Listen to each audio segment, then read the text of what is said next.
আসসালামু আলাইকুম প্রিয় চাকরি প্রত্যাশী ভাইদেরকে একটা খবর জানাতে চাই। যারা সমাজসেবা ইউনিয়ন সমাজকর্মী পদে ২০২৪ সালে আবেদন করছিলেন ২০৯ পদে। তো ইনশাল্লাহ অনেকে বলতেছে যে আমরা যে আগে আবেদন করছি এখন কি নতুন করে কি আবার আবেদন করতে হবে কিনা। আসলে যারা ২০২৪ সালে আবেদন করছেন ২০৯ পদে ইউনিয়ন সমাজকর্মী পদে তাদের আর নতুন করে আবেদন করতে হবে না। তো অনেকে আবার দেখতেছি যে ইউজার আইডি পাসওয়ার্ড ব্যবহার করে কিন্তু মানে অ্যাপ্লিকেশন কপি বা তারা ডাউনলোড করতে চাচ্ছে কিন্তু তারা পাচ্ছে না। তো আসলেই ২০২৪ সালে যে সার্ভারটা আছে তারা আপাতত অফ রাখছে এবং কি নতুন করে যে ২০২৬ সালে যে সার্ভারটা এই সার্ভার দিয়ে কাজ করতেছে, যারা নতুন আবেদন করতেছে তারা নতুন একটা ওয়েবসাইট। তো তারা যখন আবেদন শেষ হবে তখন ২ টা অ্যাডজাস্ট করে তারপর আপনি অ্যাডমিট কার্ড বা এডুকেশন কপি আপনি ডাউনলোড করতে পারবেন।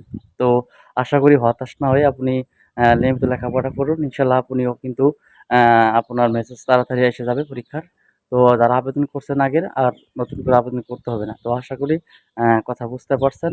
তো ইনশাআল্লাহ যারা নতুন আবেদন করছেন তাদের জন্য শুভকামনা রইলো এবং যারা পুরাতন আছেন তারাও তাদের জন্য শুভকামনা রইলো ইনশাআল্লাহ।